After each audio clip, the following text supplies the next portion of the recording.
Okay, students,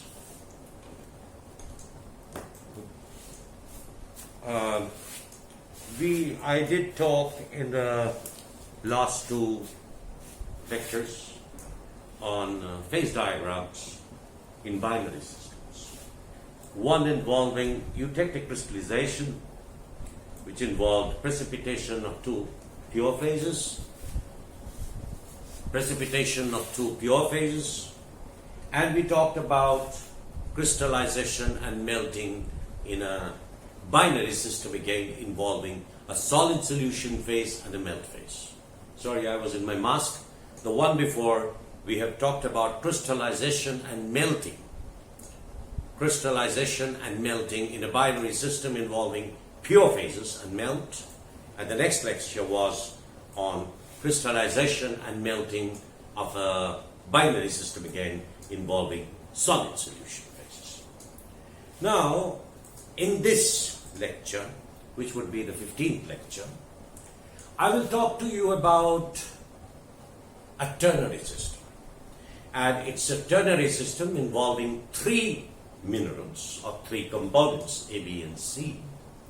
And all of them are pure phases. So first let me draw the liquidus diagram for the phase diagram, and then they will get into the discussion. I will take the help because I'm not good at my sketching, so I will try to do it.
So this is the phase diagram.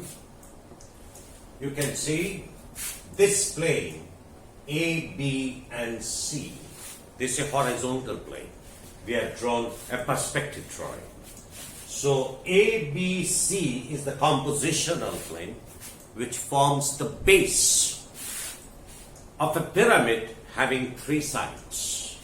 One is AB, the other one is BC, and the other one is AC. Now A, B and C do not form solid solution. So in that case, what will happen? In the binary AB, there will be a eutectic.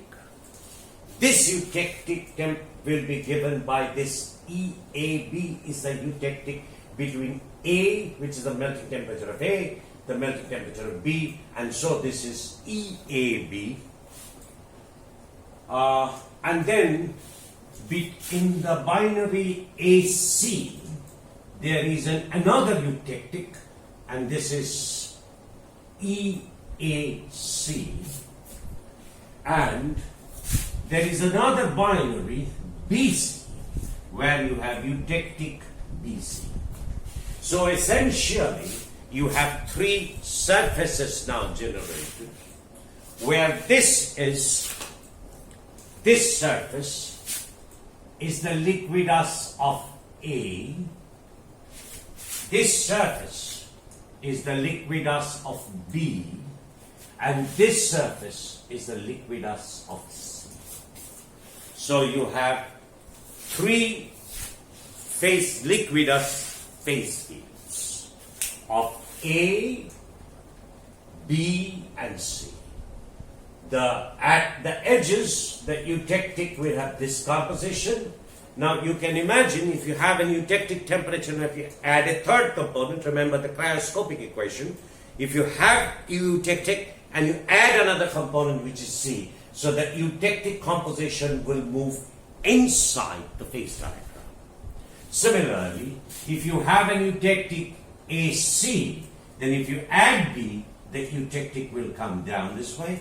And similarly, if you have a BC eutectic, then if you add A to it, then the eutectic will move in this direction. So what's happening here is essentially three hills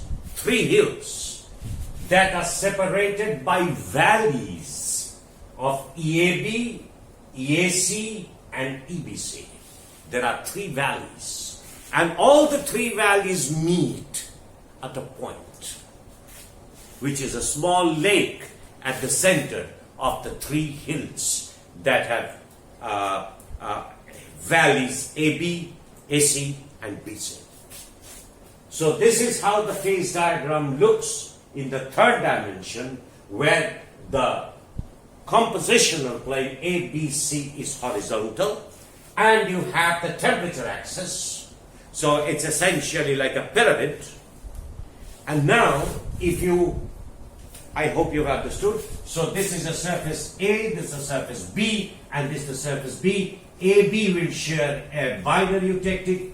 A, B, similarly, all of them will share a binary eutectic, and you will reach a ternary eutectic here, which is called a ternary eutectic, and we term this as TABC, ternary eutectic, which is A, B, and C. That's the pond. That's the pond. Now, I think you can visualize that if I cut this, if I take different thermal sections of this diagram, so the temperatures, say there's a compositional plane and you have the t-axis, so if you cut by isothermal planes, the isothermal planes will cut into the cut the liquidus surface at distinctive temperature. So this we can draw. These will all have this type of contours. Have you understood? This type of contours it will have. So we will have this type of contours. And in between you will have the lowest contour. So you will have these contours which are convex away from the melting temperatures, because the surfaces are essentially curved, and so if you cut it with a thermal plane, the isotherms will appear to be curved. So these are essentially isotherms that are drawn. The red lines are the isotherms, and This is the lowest temperature, which is the ternary eutectic ABC. Ternary eutectic ABC. Now, if we project all this onto the compositional plane, all the features on the compositional plane, by drawing vertical lines, then we will come to such a situation.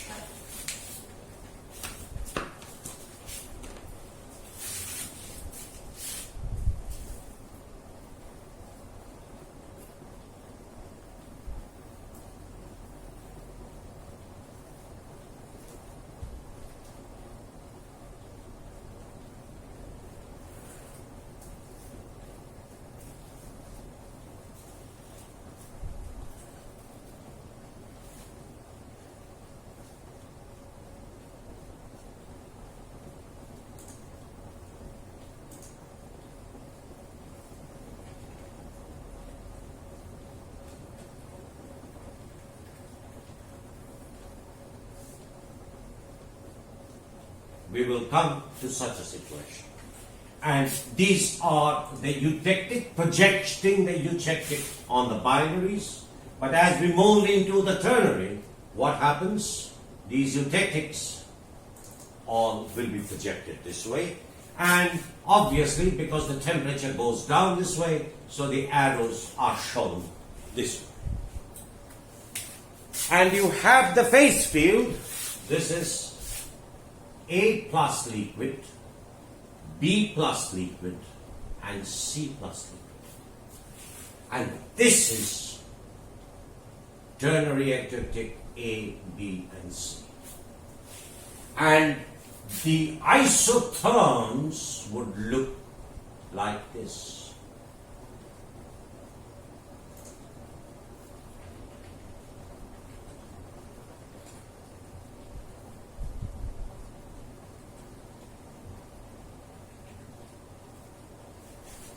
This is how the isotherms will look, where the temperature increases this way, the temperature increases this way, and the temperature increases this way.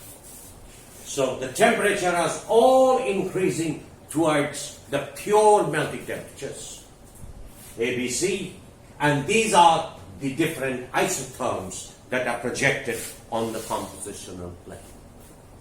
Now, what I will try to talk about is how does crystallization proceed in such a situation. First we will talk about crystallization and then we will talk about melting. So let me again, before going into it, let me again say I will have to remove a few contours. But you must remember that at every point on the liquidous surfaces or the projection of the liquidous surfaces on the horizontal plane, you will have an isotherm. And these phase fields A and B move along the binary eutectic. This is binary eutectic, this a binary eutectic, and all three converge at a ternary eutectic TABC. So this is what will happen. This will be the lowest temperature and the highest temperature will be there at the melting temperature of pure compounds. Right? Now we talk about the essence and the theory of crystallization of a ternary system involving phases and phase components or phases that do not form solid solutions. Later on, we will go into a system where one phase form two phases to form a solid solution. So we will go into more complications. But for the moment, this will do. This is our phase diagram for the moment. And from here, we start our discussion on crystallization first, because that is easier to grasp. But our main focus would be how melting occurs.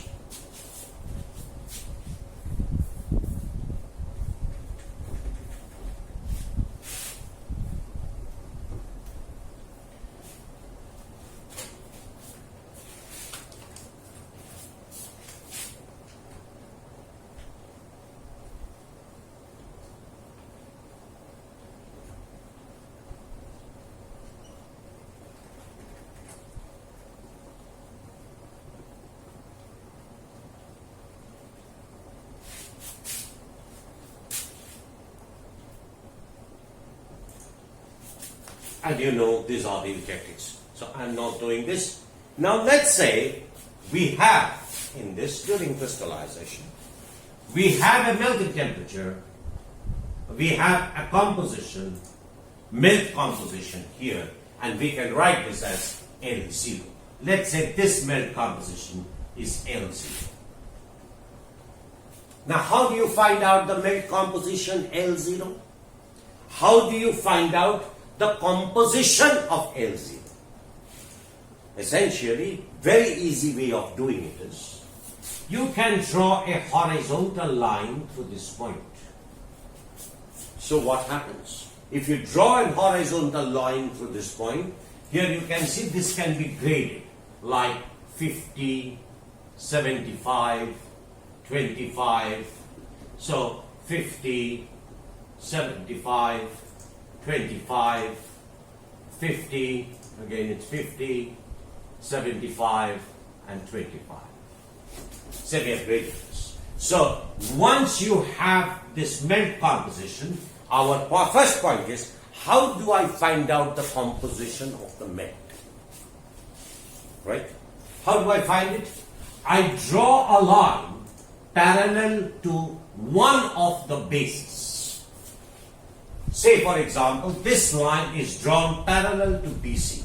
Now you can see here, this amount is the proportion of A. This amount is the proportion of A. It's the same amount because it's a similar triangle.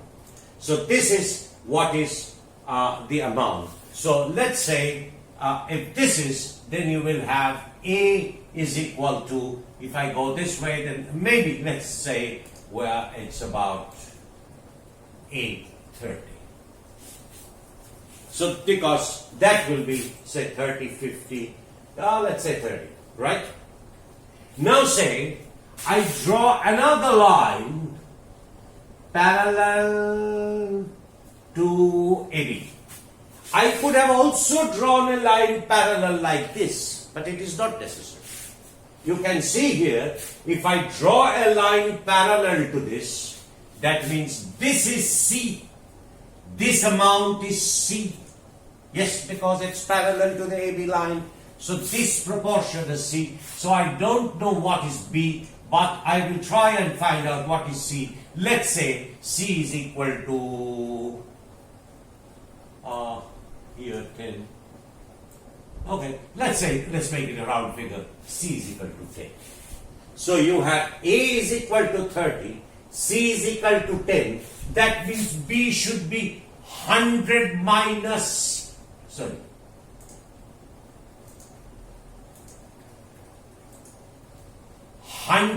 minus 10 plus 30, 40. That means B should be equal to 60. So if I drew a line like this, B should have been 60. B should have been a 60 because this line I have drawn is parallel to AC. So this will be roughly 60. So I have found out the composition of the melt.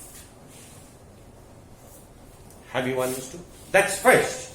You should know how to find out the composition in a ternary diagram. What is the composition at this point? The composition is A100, B0, C0. What is the composition here? A50, C, B0, C50.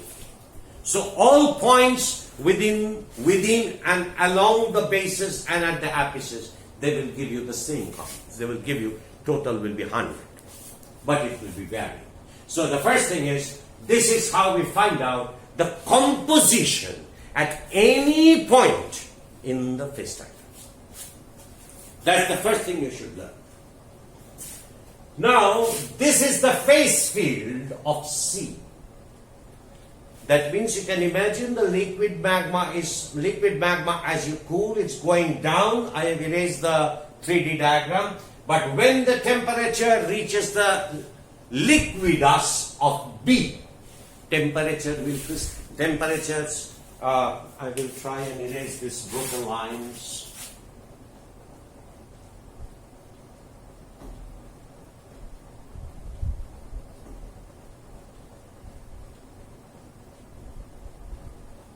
Okay. So now, say for example, when does crystallization, first is what is the composition of the belt? Question number 1. What is the composition of the belt? L0. What is the composition of it? A, B and C. Means it does not mineral ABC. It means the melt components A, B and C. Melt components A, B and C. It does not mean mineral A, B and C. It does not mean. So now, next question, when does the crystallization start?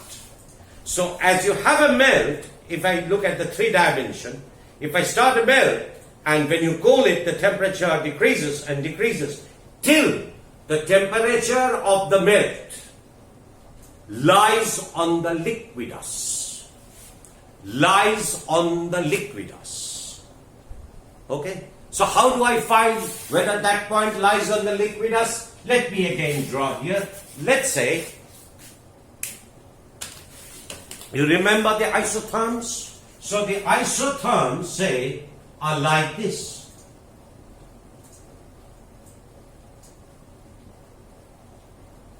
Say the isotherms are like this. Say this isotherm is 700 degree. This isotherm is 800 degree. This isotherm is 900 degree. Right? But your point lies here. So what happens? You take this line. Okay? This distance is, this is 100 degrees centigrades. So from this, you can find out what will be the temperature. Say this is 800 degrees centigrade. If you add this much, then it becomes the temperature of the liquidus. So let's say as drawn here, temperature of crystallization here is roughly, according to this diagram, 850 degrees centigrade.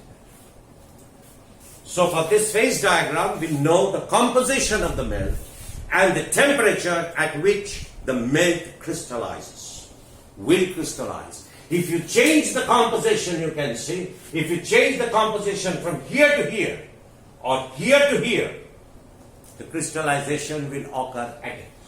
Sorry, I have made a mistake. Sorry. I have made a blunder here actually. I'm very sorry.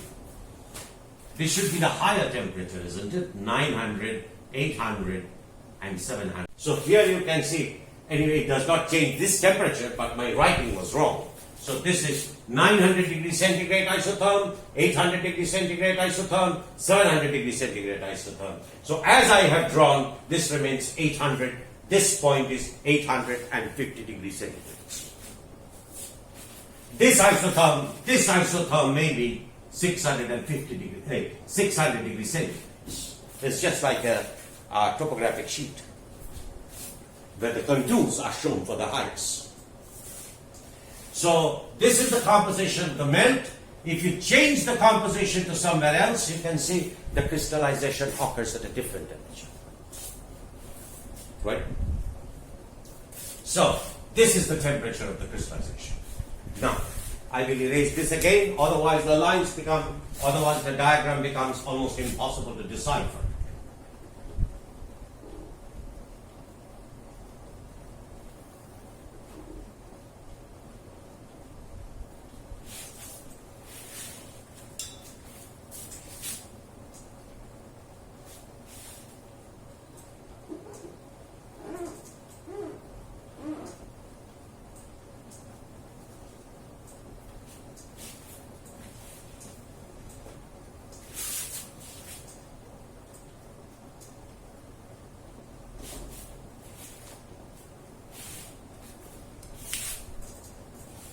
So now, what will happen after this? The temperature of when at 850 degrees centigrade is reached, that means the melt composition lies on the liquidus. Then, what will precipitate? A plus liquid. So, A has to precipitate out from the liquid. Tell me, have you understood it? If this melt composition corresponds to the liquidus B, So here it is B plus liquid. If it is B plus liquid, then B has to crystallize out. Now when I say B, this is the first time I'm saying mineral B with a pure mineral B will crystallize from the melt. So the first point here. So this is my first crystal that forms S1. This is the first crystal that forms. So I start with S1, which means it is essentially A0, B100 and C0. That is the composition of the solid. Why? Because B is pure. But it is in equilibrium now. It cannot be in equilibrium with L0. It will be in equilibrium with a liquid which is not L0, because L0 by itself should have L0 composition. If S1 crystallizes out, then the melt composition should move directly away from S1. That means L1. Have you understood? If this is the melt and you crystallize S1, then L1 has to move directly away. So you take this point, join it with initial composition and increase this one to L1. Now you can ask me, sir, where do I put L1? Here. Here. Where? Where will I put? You have not said this? No. I go back to the imaginary eutectic diagram. This point is L0, right? And I write M and this point is N. So your S1L0 is equal to M and L1L0 is equal to N. Now if this happens, then M by N, or this is S1L0 divided by S1L1, this should be equal to the fraction of melt. Have you understood? The fraction of melt. Now you can ask me, sir, you have still not answered my question. I will answer. But I assume that you have understood what this means. Right? Now you see here how I calculate it. It's very simple. Now say, I know the distance of M. Say it is in the diagram that you have drawn or I have drawn. Say this distance M or S1L0, let's say S1L0 is equal to say 4 centimeter on the diagram. Have you understood?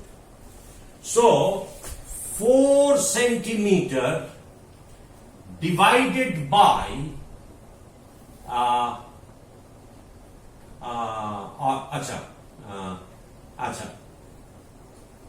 M is equal to S1L0 and this value is equal to 4 centimeter.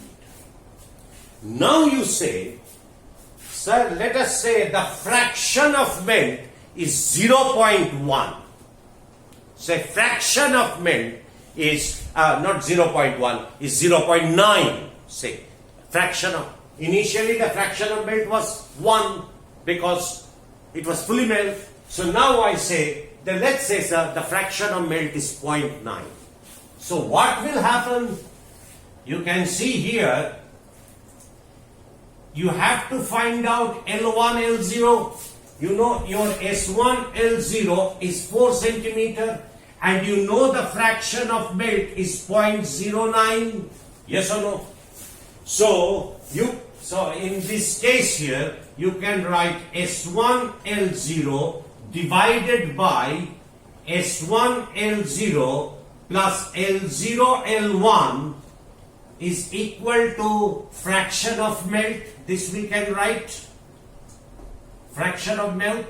Now S1 L0 is 4 centimeter divided by 4 plus L0 L1, and this should be equal to 0.9. Yes or no? Because S1 L0 is fixed points that cannot be changed. So it's 4 centimeters, let's say. And if it's 4 centimeters, the fraction of melt is 0.9. So I can write L0 L1 is like this. So from here I write 4 is equal to 3.6 plus 0.9 L0 L1, which means L0 L1 is equal to therefore 0.4 divided by 0.9. Yes or no? So if I can, now I can find out the value. So what is happening now? This length I know because it's fixed. So I know this length.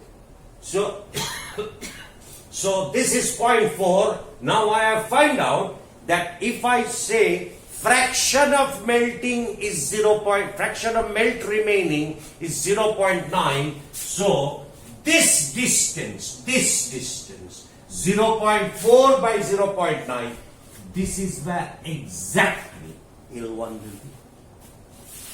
So that for this fraction of melt, which is 0.9, you will have 0.1 fraction, 0.9 plus 0.1 is equal to 1, 0.1 fraction of solid, which is pure air.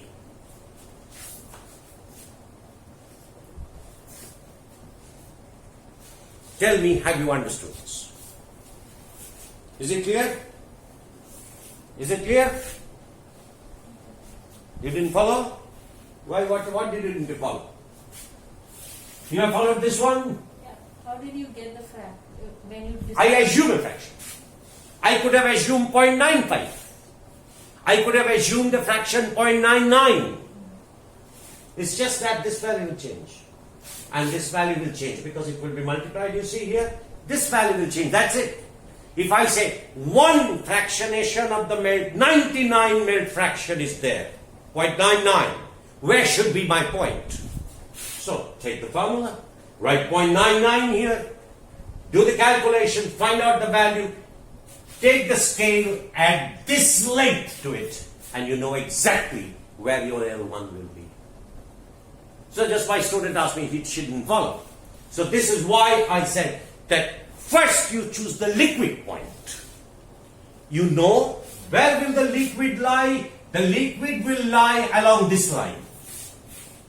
Have you understood? The liquid will lie on this line, whatever you do. So long you are crystallizing B plus liquid. Now you have to say, now you have to start with small values. Now, fraction of melt was 1. So you start with 0.98, 0.96, 0.95. And ultimately what will happen, if you go on crystallizing this, then you will also have a point L2 somewhere. So L2 melt means it will be lying on a particular isotherm. So that will give you the temperature of crystallization. If I have a point here L2, if I have a point here L2, I can also find out the composition of the melt at L2, just like before. And I can tell you the temperature from the isotherms. I can also tell you what is the composition of the solid, which is here, B100. I can also tell you that the fraction of crystallization was so much because you took that value. And I can know the fraction of solid which happens. So all these parameters, what is the parameters? The parameters is composition of the melt, temperature of crystallization, composition of the solid in equilibrium, fraction of the liquid, fraction of the solid. All these points I can find out by simple geometry. By simple geometry. Now, The only point of caution here is, when I drew the three-dimensional diagrams, the surfaces are not straight. You see, in the third dimension, the surfaces are curved. Have you understood? So what happens, so if for example, if I take a section, the surface is curved. So if you take long distances, you will create errors. So what you do is, do it using short distances. Do the calculation by changing the melt intervals by small amounts. There you will go less wrong. But if you take large distances, then of course you will tend to be going wrong. So now you have liquid L1 and liquid L2, and so for liquid L2 there will be S2. And when you go on doing this, you will somehow reach this point L3. You will somehow reach this point L3. What is L3? What is an equilibrium? A plus B plus liquid. All three, A plus B plus liquid, are in equilibrium. So the moment you reach this point, A and B will start to co-precipitate. Have you understood? A and B will start to co-precipitate from the melt. If it does so, you see, pure A and pure B will precipitate.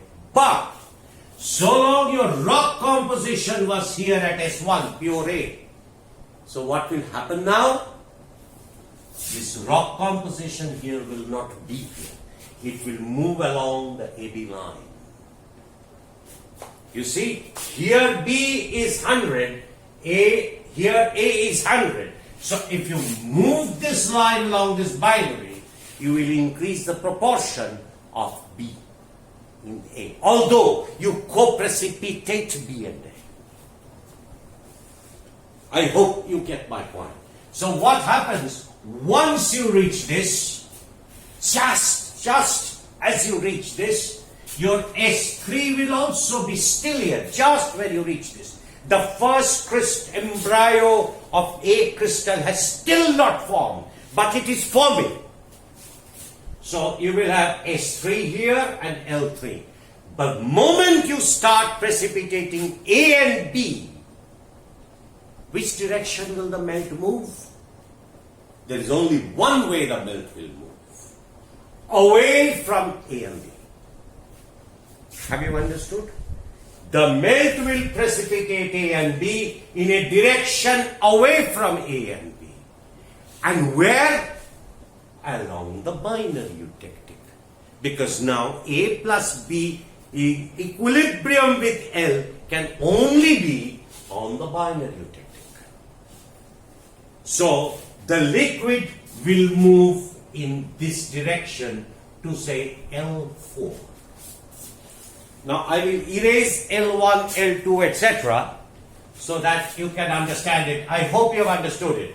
From L3 the melt will move towards L4. The reason being, if A and B are precipitating in this proportion of the eutectic, then the melt composition should move away from the AB binary, but the melt composition has to lie on the AB boundary curve and eutectic binary eutectic, because only there A plus B is in equilibrium with the liquid. And also, this way, as I told you, you're going down temperature.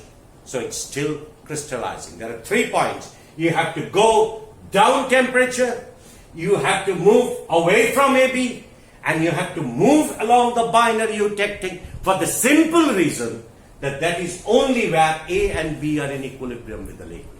If someone asks you the question, why doesn't L4 move on this side? The answer is, if L4 has to move this side, you're talking of melting, because you're moving to higher temperatures. Also, in this direction, AB should go into melt. AB should go into melt in the proportion of the eutectic. Have you understood? These are the 2 reasons why the melt will move this way to L4 and not the other way to L4. It won't. Now let me erase this point, erase these points a bit so that it becomes a little clearer. I will again draw this. Now we have reached L4. I am erasing L2 for you. And this is L0. Now what will happen for L4? Our point L4 is here.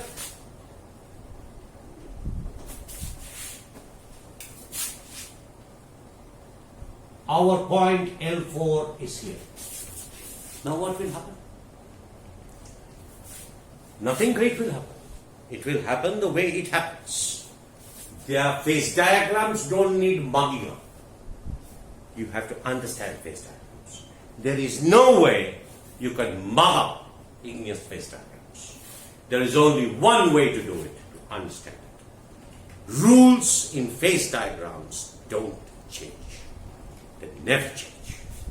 So, if you are going for equilibrium crystallization, mark my words again, equilibrium crystallization, then if you take a line and join it with this, what do you get? What is this? L4. What is this? L0. Where is your S4? Here. That's your S4. So basically, the tie line L0, L1, L2, you are stretching it through L0, and when you reach the binary, the tie line rotates, pivoted to L0. Pivoted to L0. So it's like a steering wheel. L0 is like the northern star in an equilibrium crystallization system. Does not allow anywhere to go except itself. Now you see your L0 composition, which is the initial liquid, is straddled by the melt composition L4 and the solid composition S4. Now what is this solid composition? You can see here. As you have the solid composition, what is happening here you can see. I will erase this red line, isothermal line.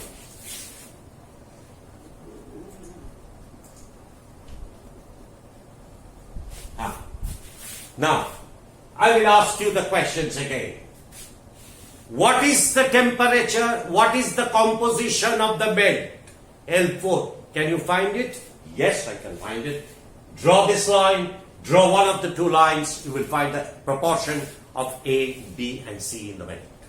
You can find out the composition of the melt. What is the temperature of crystallization of the melt? It will be the isotherm that passes through this point. There will always be an isotherm at any point. So that's the temperature of crystallization. So you know the composition of the melt, you know the temperature of crystallization. Now is, what is the composition of the solid? It's very easy because S4 is here, this is A100, this is B100, so this will be roughly what? B30? Roughly B30. So that will be A70, B70 and A30.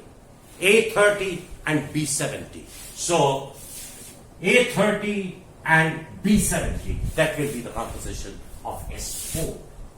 Where was the composition of S1, S2, S3? So from here, the composition moved to S4 now. So slowly, between L3, you can see here, between L3 and L4, this is called the tie line, L4, S4 tie line. This tie line initially was L3, S3. So, and it was passing through L0. So this tie line, L4, S4 in equilibrium, this rotated and became smaller. Have you understood? So what is the composition of S4? I just told you, it's about A30, B70. What is the fraction of melt? Very simple again. label this as M and this is M. So if this is M divided by M plus N, if you measure this length and measure this length, so M divided by M plus N is the fraction of the melt. So you can find out the fraction of the melt. 1 minus that value is the fraction of the solid. So you can see what is happening now. Initially this was M. Do you remember? This was M before. Now M has become smaller. That means the liquid fraction is becoming smaller and smaller and smaller. That means the milk is crystallizing and you're producing more and more solid. Now, so you know now how the melt has to migrate to L4. This will now go on because A plus B will go on co-precipitating and B in equal go on till L4 reaches L5. The ternary cotectic.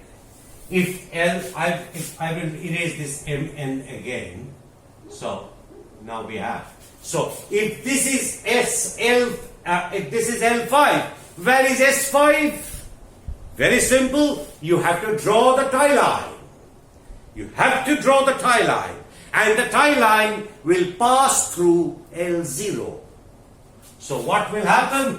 I take a tie line and join this. So if this is my S5, now this is my L5, this is my S5. And now you can see this is the tie line L5, this is the tie line solid in equilibrium S5, which has only A and B but no C till now, and now L0 is here. And remember, which is our M now? M is here and M is here.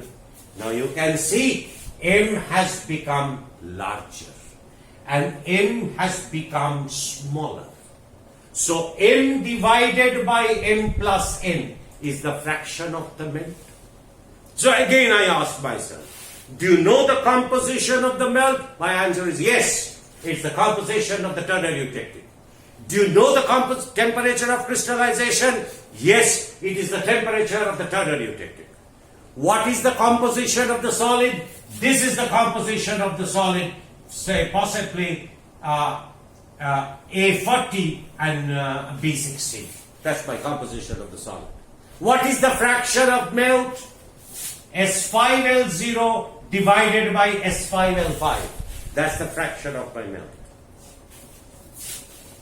L0L5 divided by S5L5 is the fraction of solid. I know everything. All parameters of crystallization of this melt are well known now. But there is a melt still in equilibrium. It has to solidify. So what will happen now? C is added to the system. Isn't it? Because A, B and C co-precipitate at the ternary eutectic. Right? So what will happen? Now C will be added to the rock. So now your S5 cannot be on the binary now, because you're adding C to the solid. So your binary has to move. So this S5 now has to take a new position. Which position will it take? It will move along this line. Why? Because when S5 moves along this, you see M decreases further. The N remains the same length, but N decreases further. Means what? Means that the melt fraction is decreasing. M divided by M plus N is decreasing. So if you have L6, it will be stranded at the ternary cotectic because it has nowhere to go in the middle of the pond. You can't swim down further. That's it.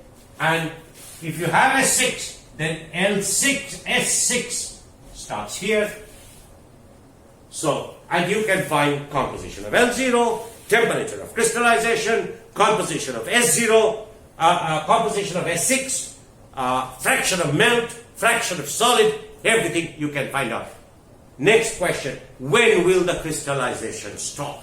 When will your class end, sir? We are bored. When m will become equal to 0, my class will end. M is equal to 0 means there is no more melt. M is equal to 0 means there is no more melt in the system. It has completely solidified. So that point will be mine. This point will be then S7, and L7 continues to be at the eutectic, at the ternary eutectic. So what has happened? When M becomes equal to 0, the last melt has been exhausted. Have you understood? So if I now draw a line, if you mark the way the solid has moved, the solid has moved from here to here. Yes or no? From S1 to L0, the solid has moved. And how did the liquid move? The liquid moved, remember, to L3 and L0. So this is called the liquid line of descent. Liquid line of descent. Descent means it's down temperature. Liquid line of descent. The line along which the liquid moved. And this is the line along which solidification occurred.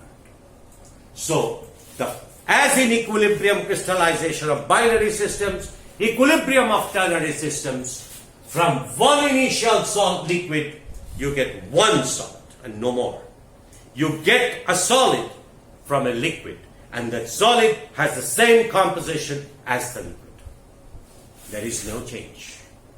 So this is our liquid line of descent, and this from S1, S2, S3, all here to S4, then here S5, S6. S6 is the same as L0, because that is where M is equal to 0.